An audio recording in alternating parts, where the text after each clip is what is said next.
Então, o Rodrigo, ele trabalha lá na Mayo Clinic nos Estados Unidos, né? E então, primeiramente eu gostaria de te agradecer por você participar desse bate-papo aqui, né? Na correria não deu nem tempo de ir para casa, por isso que ele está de jaleco aí, né? E para falar com a gente sobre algumas questões importantes, mas primeiramente eu vou falar do Rodrigo. Ele sempre se destacou como um cara brilhante, desde a época da Faculdade de Medicina da USP, né? E eu conheci há vários anos atrás, ainda era um garoto, agora já é um senhor de renome internacional. Ah, E ele continua fez uma garoto. carreira. Oi? Continua garoto. Ele fez uma carreira brilhante, né? Ele foi no Brasil, na França, nos Estados Unidos, quer dizer, é um médico que tem essa vivência internacional e hoje ele está lá na Mayo Clinic. Você poderia falar um pouquinho da sua formação, primeiramente, enquanto a gente vai aguardando as pessoas? Aí você vai falando da sua carreira, que talvez até sirva de inspiração para alguns jovens que desejam fazer medicina. Eu baseei minha carreira, né, minha vida profissional muito no meu pai, né? Que meu pai foi médico, ginecologista também. Então eu sou apaixonado, Jorge, pela medicina e apaixonado pela ginecologia e obstetrícia, particularmente pela obstetrícia, que eu no quinto ano de medicina me apaixonei pela obstetrícia, resolvi fazer a residência então no HC mesmo. Daí tive a oportunidade no terceiro ano da residência de fazer uma parte da minha residência na Mayo Clinic, em Jacksonville, por 6 meses, que foi extremamente importante para o meu futuro. E eu vou explicar por quê. E depois eu voltei, terminei a preceptoria, a residência preceptoria, que é uma residência, um ano especial dedicada à educação dos residentes, e acabei indo para a França para estudar medicina fetal, que nós vamos discutir hoje sobre diagnóstico pré-natal e terapia fetal. E voltei para o Brasil. Daí fiz meu doutorado, minha livre docência, e em 2010 vim para os Estados Unidos. Vim para Houston, na Baylor College of Medicine, contribuí como co-diretor do serviço e aprendi muito. E depois eu vim aqui, faz 4 anos que eu estou na Mayo Clinic dirigindo o serviço de medicina materno-fetal. Então vocês veem que ele tem um currículo realmente admirável, né? E então para a gente é uma honra tê-lo aqui e falar de uma coisa que talvez seja do seu dia a dia, né? Você está acostumado a fazer isso aqui, a gente vai simplificar um pouquinho as coisas, né? E tem muito a ver com o que a gente faz. Como a gente trata com um casal infértil, o paciente está querendo engravidar, muitas vezes ela nem se preocupa com o que vem a seguir. E aí, por isso que o importante dessa parceria com quem faz medicina fetal, que é o que ele faz, que avalia a gestação inicial, até um pouquinho antes, até, pode ser até a parte do aconselhamento genético. Então, essa parte toda é extremamente importante, a especialidade do Rodrigo, que vai fazer com que tenha-se uma criança com menos risco de ter complicações iniciais da gestação, desculpa, na infância ou na vida futura, né? Então é sobre isso que a gente vai falar. Então vai falar da importância do diagnóstico pré-natal. Mas o que é isso para o leigo entender? O que seria? É, Jorge, é muito bom, né, nós trabalharmos com aquilo que nós gostamos. Então, o diagnóstico pré-natal é meu dia a dia, com certeza. E o que você falou é muito importante. A relação entre a medicina, o grupo que trata infertilidade e a medicina materno-fetal é extremamente, é fundamental. Na verdade, essa interação é importante para a saúde do produto da concepção do bebê, né? É extremamente importante. Quando eu estava na França, inclusive, um dos professores falava que a área mais importante da medicina é mesmo a obstetrícia, porque visa o futuro da sociedade. Então, se a gente tem uma sociedade com qualidade, é excelente. Mas o que é o diagnóstico pré-natal? Só um pouquinho, estão batendo na minha porta, falar que eu não posso atender agora. Isso que dá com as coisas ao vivo, né? Desculpa, eu sou responsável pelo grupo, eu tenho que atender, né? Mas o Isso. diagnóstico pré-natal, o que é o diagnóstico pré-natal? O diagnóstico pré-natal, na verdade, ele visa, como nós estamos discutindo aqui, o feto, né? O bebê. Então, nós vamos falar mais no feto e no bebê. Quando a gente fala em diagnóstico pré-natal, a gente está falando sobre como identificar anomalias ou problemas que esse feto possa ter, incluindo problemas de crescimento, etc, etc. Mas o foco principal que nós vamos discutir é sobre anomalias fetais. Mas que diagnóstico pode ser feito? O que pode ser detectado? Exato. Então, nós podemos identificar muitas coisas, porque hoje em dia nós conseguimos fazer um exame anatômico, nós conseguimos avaliar a estrutura do feto inteira, da cabeça até os pés, com ultrassom, que é o exame de rastreamento que se faz muito bem feito em todos os lugares. Aí no Brasil tem excelentes médicos que fazem, eu predico muito deles, em torno da 20ª semana, mas nós podemos fazer, inclusive, com 11, 14 semanas, e já conseguimos ver muitos problemas. Ou, na verdade, deixar as pacientes tranquilas que não estamos identificando nenhum problema, que é a grande maioria dos casos. A Mas partir de quantas semanas que vocês realmente começam a atuar com a possibilidade de diagnóstico? E depois, a partir de quantas semanas, com a possibilidade de tratamento? Exato. Nós começamos com uma ultrassonografia básica, no comecinho da gravidez aqui, nosso protocolo, com 8, 9 semanas, para identificar o número de embriões, se a gravidez é viável e para datar a gestação. Então, isso é fundamental. Então, todas as pacientes nossas têm um ultrassom feito com 8, 9 semanas, no máximo. E depois, nós oferecemos uma ultrassonografia de rastreamento de anomalias, de problemas no bebê, ao redor de 11 a 14 semanas da gravidez, que é a ultrassom de primeiro trimestre, que muita gente se faz até para rastreamento da síndrome de Down, por exemplo, entendeu? Que nós vamos falar um pouco da síndrome de Down daqui a pouco. E depois, com 18 a 20 semanas, fazemos uma outra ultrassonografia para avaliar totalmente a anatomia do feto. A importância do diagnóstico de anomalias, por exemplo, eu vou te dar um dado aqui do CDC dos Estados Unidos, que as anomalias congênitas são consideradas a primeira causa de óbito, de morte neonatal nos Estados Unidos. E uma em cada 33 pacientes pode ter um bebê com algum probleminha, entendeu? Então, realmente indispensável, realmente importante fazer esse rastreamento para todas as pacientes. E começa com a ultrassonografia de primeiro e de segundo trimestre. E, assim, aí você faz o diagnóstico, descobriu, e dá para fazer o quê? O mais precocemente possível. Nossa, Qual que dá para fazer mais precoce de todos esses que você falou? dá para fazer muita coisa. Na verdade, primeiramente, nós temos que investigar o que mais o bebê tem, o que mais o feto tem. Não é, às vezes, um problema, por exemplo, um dos problemas mais comuns é o problema cardíaco. Vamos discutir sobre um problema cardíaco. O problema cardíaco ele pode estar associado a outros problemas genéticos ou cromossômicos. Daí vem o aconselhamento genético, daí vem a discussão de se a criança tem ou não síndrome de Down, etc, etc. Podemos fazer hoje em dia rastreamento pelo sangue com uma acurácia, com o resultado correto 95% das vezes, só pelo sangue, de síndrome de Down, por exemplo. E se precisar, nós podemos fazer algum teste invasivo, como a biópsia de vilo corial, que é tirar fazer uma biópsia da placenta no comecinho da gravidez, ou coletar líquido amniótico, que nós chamamos de amniocentese, para investigar mais. Podemos fazer um exame detalhado, por exemplo, com um cardiologista, que é um ecocardiograma fetal. Fazemos também todo o aparato, né? Então, nós temos um acompanhamento multidisciplinar. Eu vou te dar um exemplo.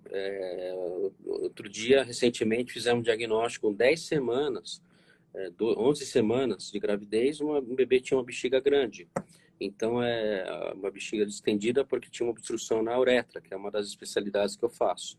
E daí, logo em seguida, já tinha uma consulta com o urologista pediátrico, com o neonatologista, com a nefrologista, e com o cardiologista para saber se não tinha nenhum problema, com o geneticista, e depois nos reunimos e tratamos esse bebê. E hoje em dia, esse bebê está bem e ele podia ter morrido. Então, dá para se fazer muitas coisas. Tem algum perfil de mulher, assim, que poderia estar mais suscetível a essas alterações? Tem as pacientes de alto risco.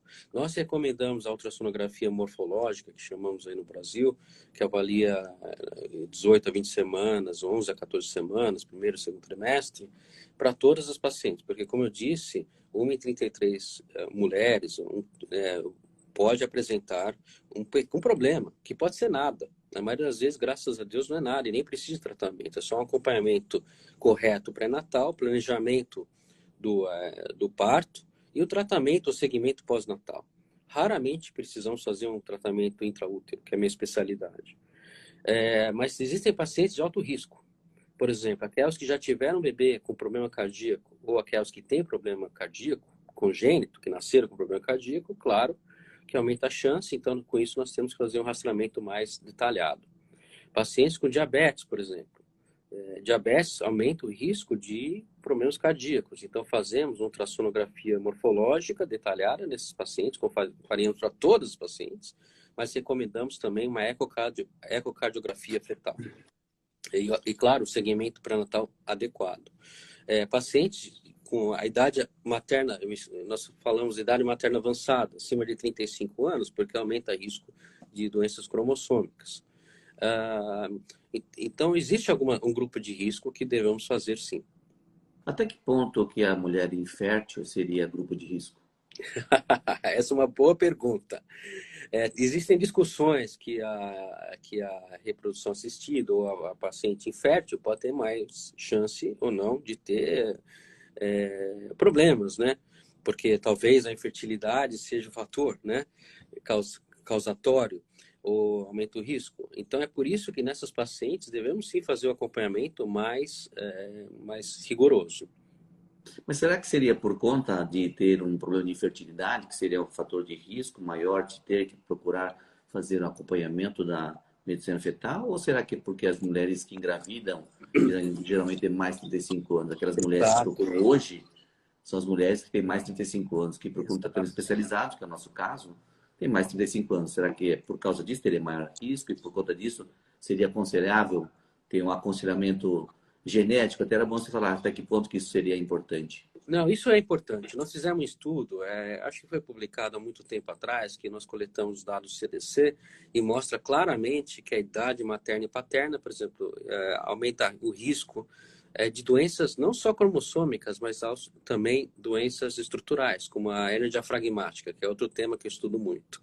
Então, com certeza, é o que eu falei, quando se faz uma associação, tem outros fatores envolvidos, e o principal deles é a idade materna, e talvez alguns problemas que a paciente possa ter criando infertilidade, né? Então, com certeza, a idade materna é o principal, até a idade paterna parece estar associada com a avançado, com o aumento de problemas nos fetos. Isso que o Rodrigo falou é importante, porque antigamente se falava muito, ainda hoje se fala, que o problema de infertilidade é um problema da mulher. Na verdade, é um problema do casal primeiro, né? O casal que tem um filho.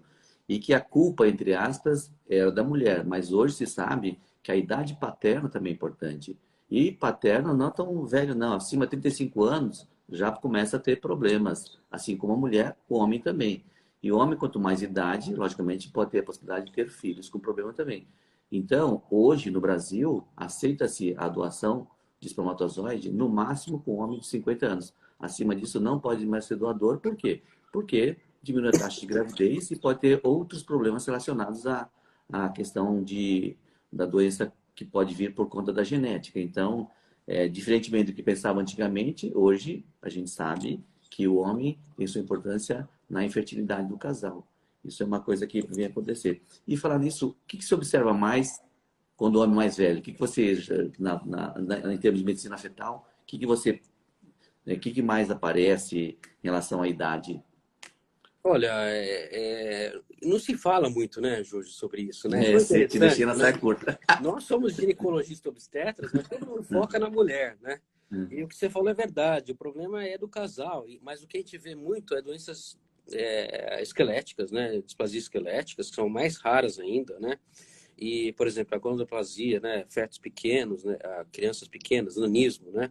Acontece porque é uma doença genética dominante. Então, está relacionada à idade paterna. E é interessante nesse estudo que nós fizemos com o CDC e que nós cruzamos todos esses dados que você mencionou, e a idade paterna foi avançada, a idade paterna avançada foi o fator principal relacionado a uma doença que é multifatorial, que a gente não sabe a causa, entendeu? Então, mas parece que ela está associada a, a algumas anomalias como essas. Então, é até interessante isso, né? Porque a gente sempre fala, como eu falei anteriormente, né, da questão do homem, né? E hoje se fala muito em preservação da fertilidade de mulher. Então, mulher que pretende ter filho no futuro, é bom ela congelar os ovos lá para os seus 30 e poucos anos, né? Congelar os óvulos. E não se fala do congelamento espermatozoide, né? Não se fala nisso que para preservar a fertilidade do homem.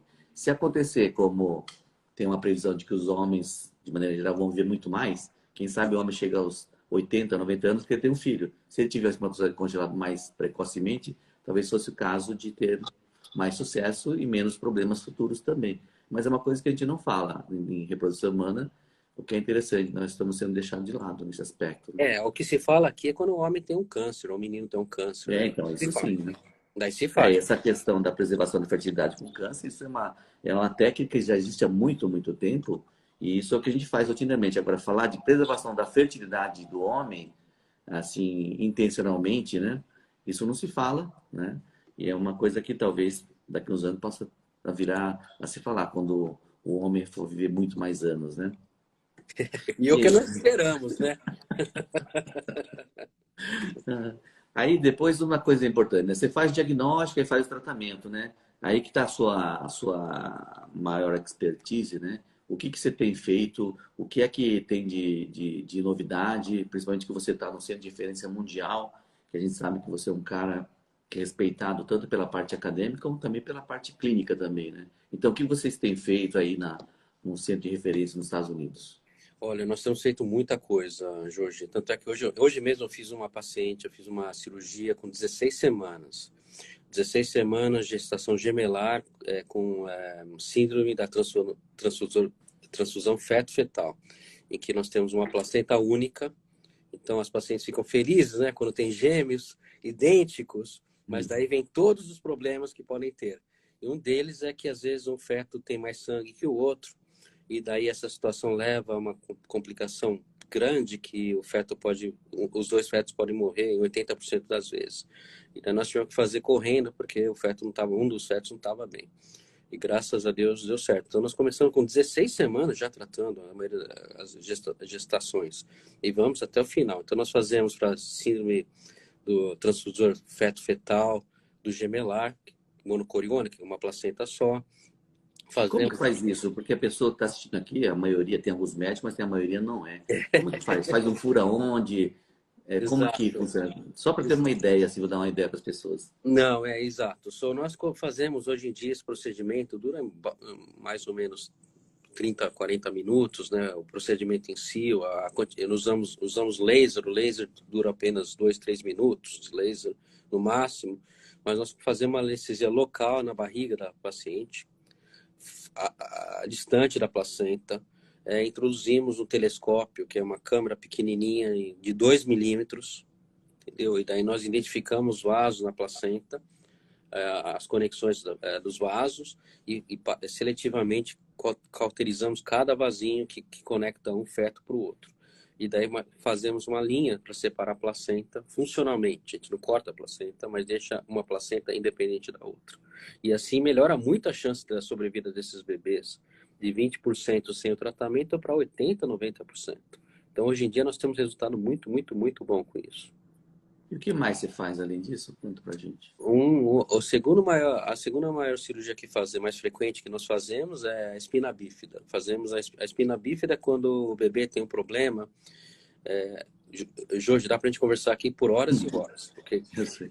mas a espina bífida quando o bebê tem um probleminha, que é a segunda maior problema depois do problema cardíaco, o segundo mais frequente é um probleminha que a coluna não fecha. E quando a coluna não fecha, pode dar vários problemas. A criança não anda, dificuldade de controlar a bexiga o intestino.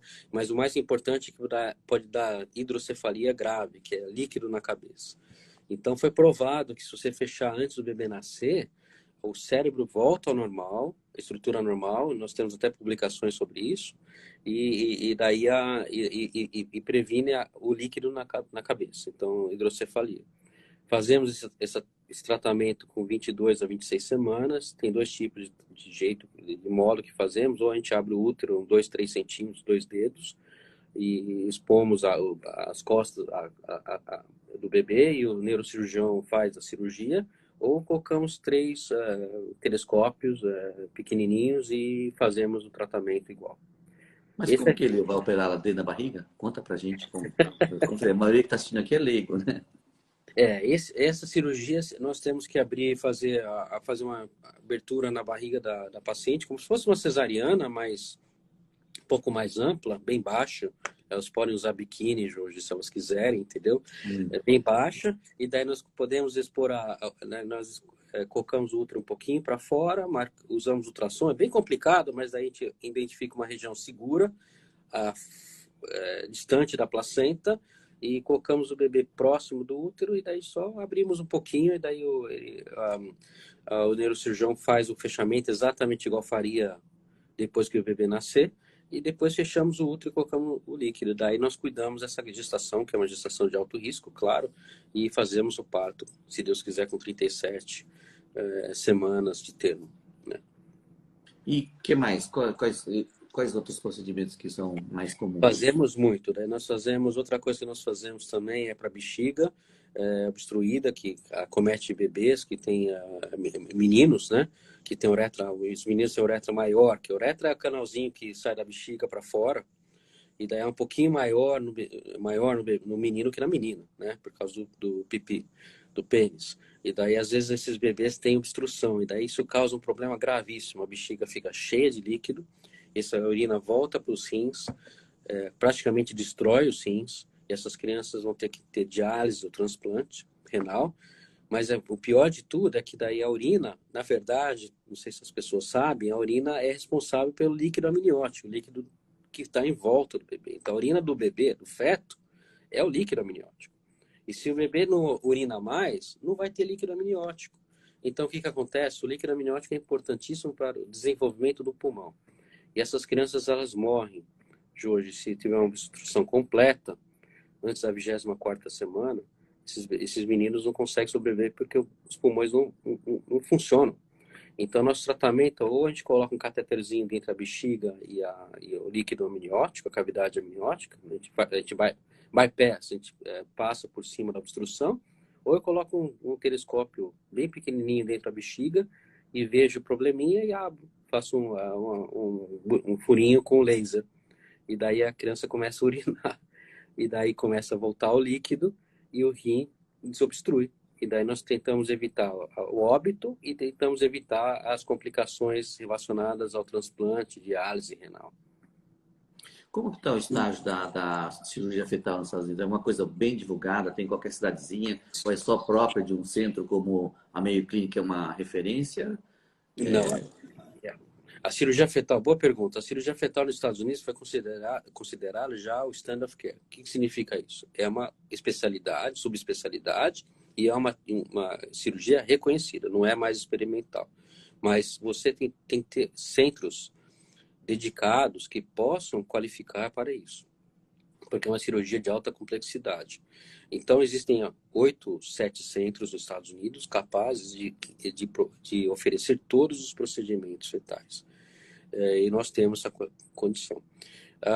O que nós estamos desenvolvendo agora são outros tipos de cirurgia.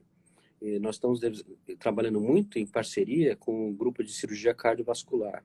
Então, nós estamos desenvolvendo cirurgias cardíacas in útero, antes da criança nascer.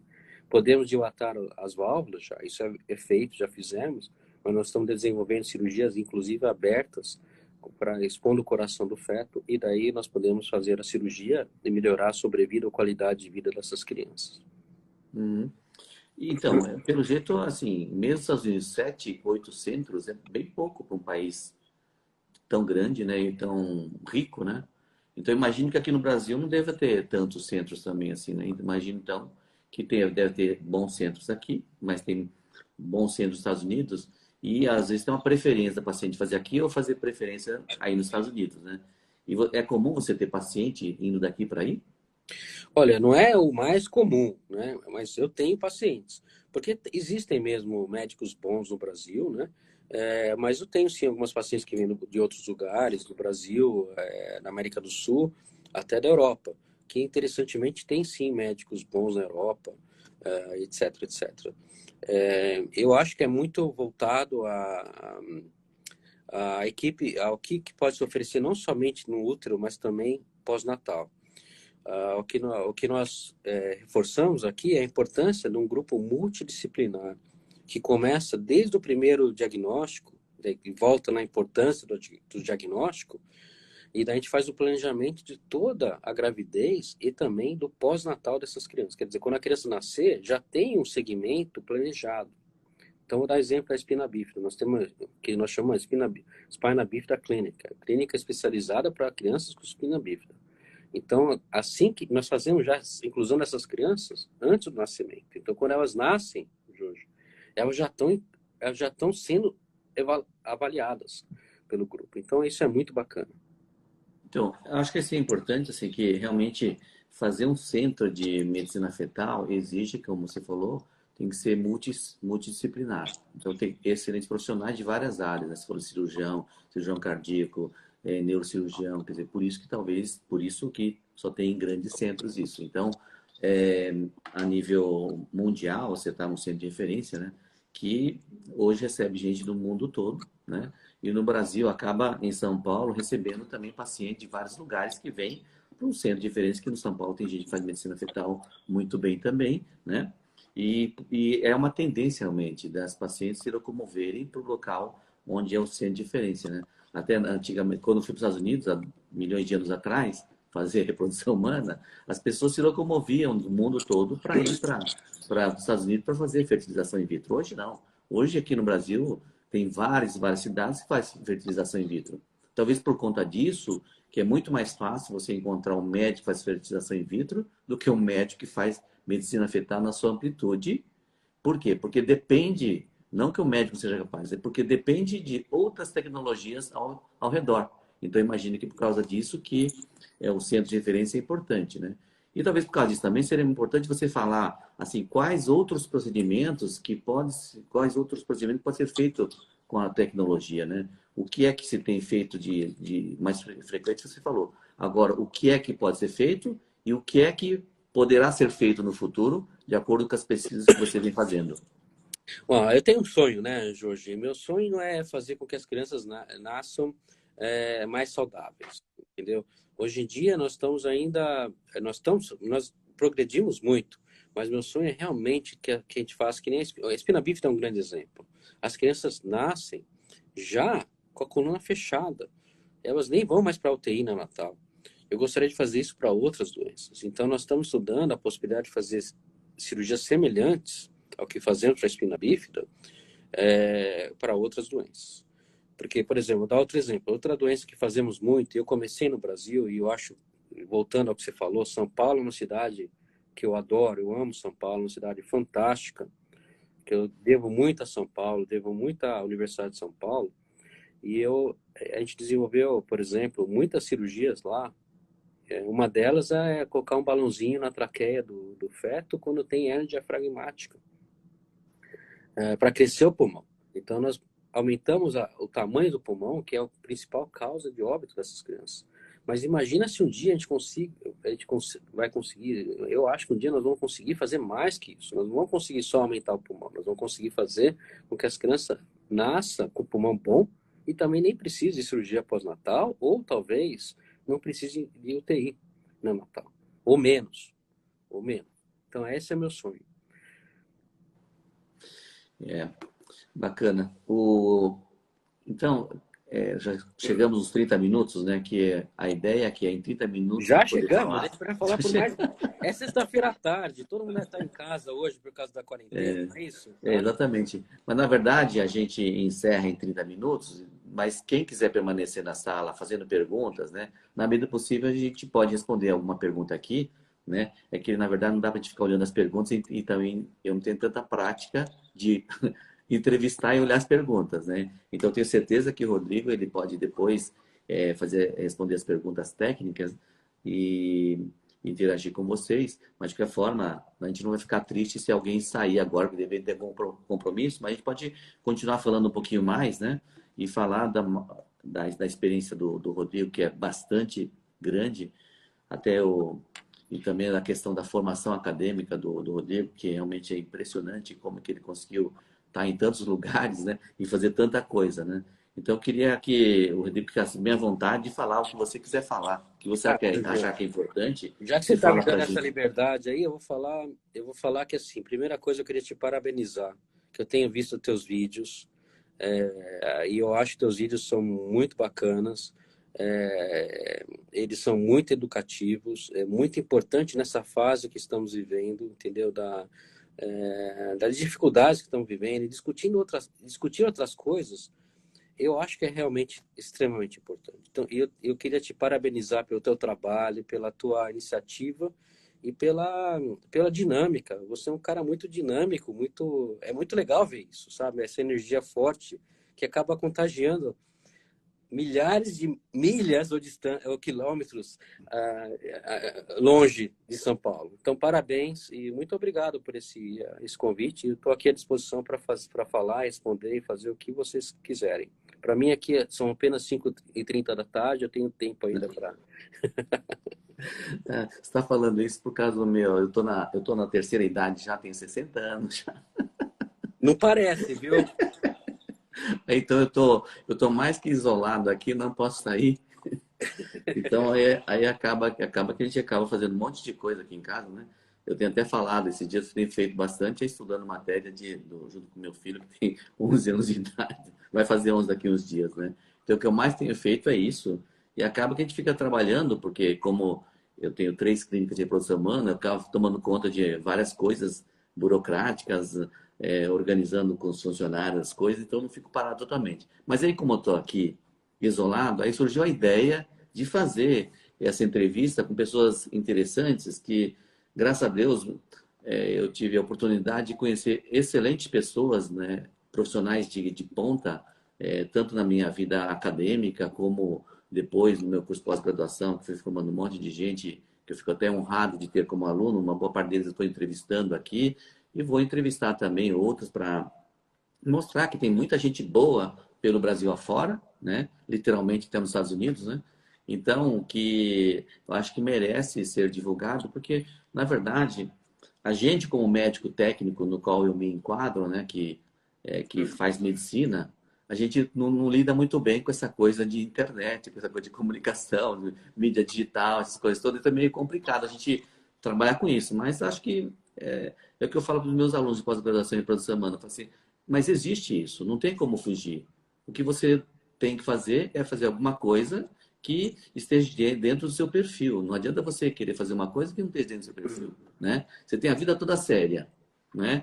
Não estou falando que os outros que fazem Instagram não é sério, mas você tem um perfil que não é o seu. Então não dá para você chegar e ficar achando que você consegue lidar com tudo isso, mostrando o seu dia a dia. Então, cada um que vai ver o que é bom, né? Como é que ele se dá melhor, como é que ele pode comunicar melhor. Mas eu acho que a informação que a gente traz para a população é extremamente importante, porque todo mundo que eu estou convidando aqui pode ter certeza absoluta que são pessoas que a gente coloca a mão no fogo pela competência profissional e pela honestidade. Isso que é extremamente importante e que muitas vezes as pessoas não conhecem porque está só no consultório, né, ali naquele mundo, né, e as pessoas não podem ver. Então, a intenção dessa série que eu estou fazendo, que eu coloquei um tema com fertilidade e outras conversas, justamente é isso. É mostrar para as pessoas os colegas ótimos que a gente tem, né? E às vezes a gente até perde um pouco esses colegas para outros países, porque tem uma oportunidade melhor que nos Estados Unidos, né?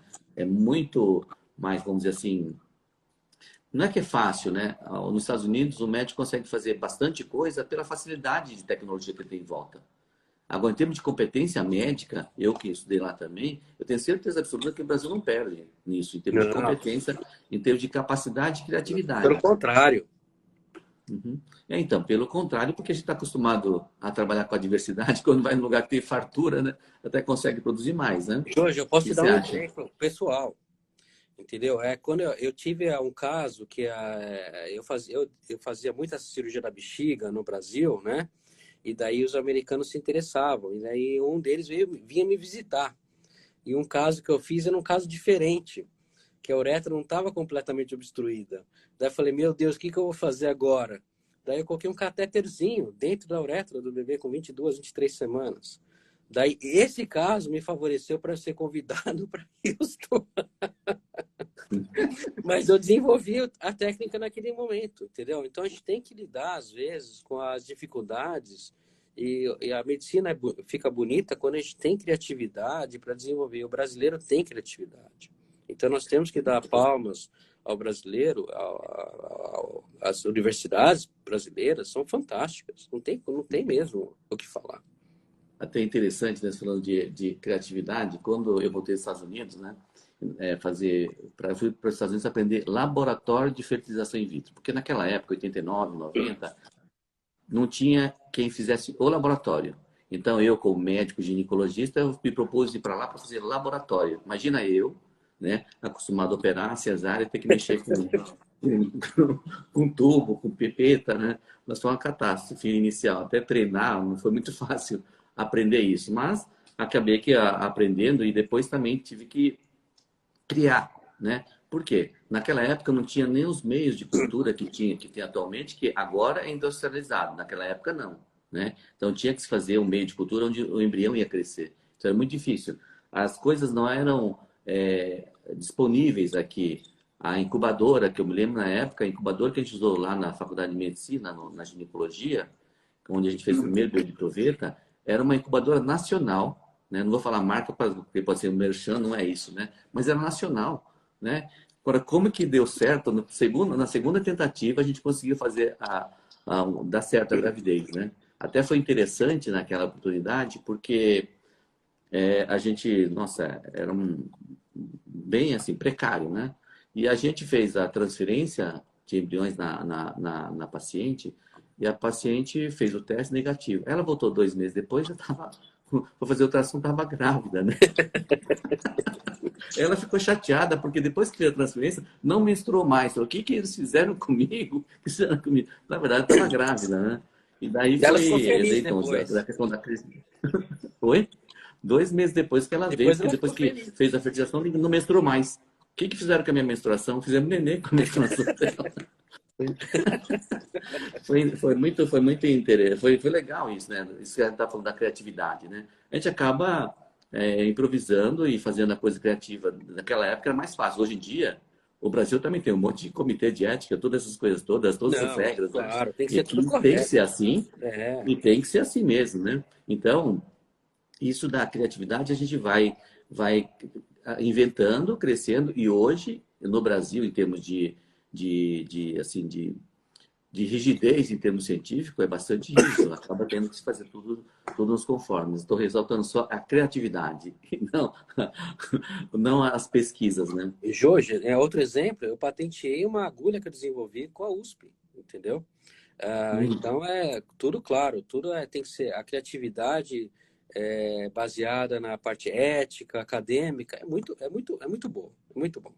Até falar nisso, né? Quando eu, naquela época que eu operava bastante, aí eu desenvolvi até uns equipamentos, né? Porque como eu fui um dos primeiros a fazer laparoscopia operatória no Brasil, então eu operei bastante e até inventei alguns instrumentais, né?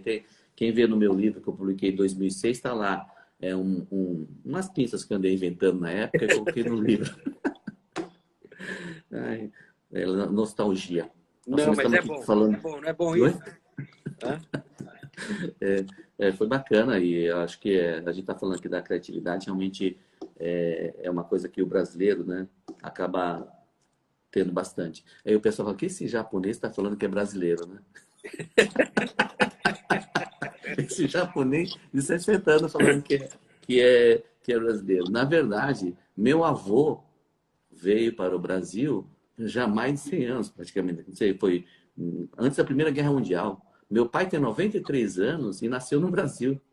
Então, eu sou brasileiro, né? Não sou, né? Tenho a cara de japonês, mas toda a minha, sei lá, eu penso como brasileiro, não sou japonês, não nego a etnia, acho bacana, tem coisa, mas aqui é outra coisa boa do Brasil, né? Agora está um bate-papo mesmo, né? Que no Brasil aceita-se todo mundo, né? Todo mundo Quem é brasileiro? Às vezes um japonês é brasileiro, às vezes um loiro, um de cara azul, às vezes um negro. Quer dizer, todo mundo pode ser brasileiro. Isso é uma coisa ótima que tem no Brasil, né? Que acho que é uma coisa que é de num país que tem várias etnias, acho que o Brasil realmente é um país que todo mundo sente muita vontade, né? De falar que é brasileiro mesmo, né? Ah, é, tá. E eu acho que para você que está aí também, você deve ter essa impressão também, não? Bom, meu sotaque não nega, né, Jorge? Né? E eu não faço questão de mudar meu sotaque também, entendeu? É. Bom, o papo tá agradável aqui, parece que a gente está conversando sobre várias coisas, então foi um papo bem bacana aqui. Mas a gente tem que ser rápido, porque já passamos, já estamos 43 minutos, né? Aí você fica à vontade de falar. Primeiro eu queria agradecer você, realmente é uma pessoa que merece tudo que você conseguiu, porque quem faz medicina sabe que não é fácil fazer tudo o que ele fez, não é fácil chegar no patamar que ele chegou, de ser reconhecido mundialmente, né? E de ter as portas abertas em todo lugar que vai. Foi para a França, foi para os Estados Unidos, né? No Brasil, todos os lugares estão com as portas abertas para ele, né? E que mostra assim, realmente a capacidade técnica de um brasileiro que está pelo mundo, né? Um cidadão, um médico do mundo, vamos dizer assim, né? Então, para mim é um prazer tê-lo entrevistado aqui de maneira amadora, mas espero que com o tempo eu pegue mais jeito nisso. Mas fico feliz de poder mostrar o trabalho dessas pessoas. E é o que eu pretendo fazer nessa série aqui, que não sei até quando vai, é que estamos isolados, estamos fazendo isso, né? E aí a gente vai entrevistar outras pessoas, inclusive tem a programação da semana toda, se por acaso as pessoas se interessarem, se quiser divulgar essas entrevistas, por favor, porque realmente vou trazer pessoas bem interessantes para vocês. Obrigado. Fala, Rodrigão. E aí? Bom, eu só quero, de novo, agradeço. Para mim foi um prazer, né, fazer essa entrevista. Eu achei que você foi um excelente entrevistador, né, Jorge? Não achei nada de amador nessa entrevista, não. É legal fazer um bate-papo. Eu estou à disposição quando precisar. A gente pode discutir até sobre outras coisas. Por exemplo, medicina baseada em evidência, o que é real, o que não é real, e até mesmo sobre a vida, né? Por Eu exemplo, acho bacana isso que você falou, porque no Brasil hoje tem muitos médicos, né? E está cada vez mais abrindo faculdade de medicina. Eu acho que você é assim, uma referência nisso, né? De repente, aquele jovem que está virando médico, o que que eu devo fazer para chegar nesse ponto, né? Quais são os caminhos, é né? fácil, estudar e trabalhar, né? Hã? E Estudar e trabalhar. acabou o bate-papo. Então. Enquanto as pessoas trabalham... Olha, no meu outro emprego, que eu estava no Texas, o rapaz que vinha limpar minha mesa falou assim, doutor Juano, só tem você e o chefe. Daí ele fala assim, eu vou ver quem que sai último, entendeu? Daí você fala, não fala nada para ele, hein? Daí ele fazia a mesma coisa lá. Então você tem que trabalhar bem, né? Entendeu? E gostar daquilo que você faz. Acho o mais importante, porque aqui nos Estados Unidos a gente fala sobre balance, no, como que eu posso dizer isso? Como equilibrar, né, as coisas na vida. O que eu falo aqui é que às vezes equilibrar depende do que você gosta. Se você gosta do trabalho, se você gosta daquilo que você faz, já faz parte do teu balance, Mas entendeu? mas é verdade, viu? Isso aí que você falou é bem verdade. Eu falo para os meus filhos também, né? Que quando a gente faz com paixão é muito mais fácil, né? E querem para mim, né? Eu, graças a Deus, eu consegui tudo com a medicina, né? Consegui ter um conforto financeiro, profissional. Para mim tá ótimo o jeito que tá. Aí o pessoal fala, se eu fosse você, não trabalharia mais. Realmente, talvez não precisasse trabalhar financeiramente, mas, né? Não estou aqui me gabando, né? Mas eu gosto do que faço, adoro o que faço. E ainda mais agora com essa parte de ensino que é bacana, né? Você poder divulgar, você poder servir até de espelho para algumas pessoas, eu acho bacana isso, né? Então, quando você gosta, você faz com paixão, aí você chega onde o Rodrigão chegou. Gosto. Então, Eu estou à disposição para qualquer pergunta. Se você quiser fazer outro bate-papo também, eu tá faço. bom. A gente marca aí. Então, ó, então o Rodrigo vamos ver se ele consegue ver as perguntas, ele responde aí, tá? E quem quiser mandar pergunta para mim também, dentro da minha área, eu fico feliz de responder também, tá bom? Então, obrigado a todos.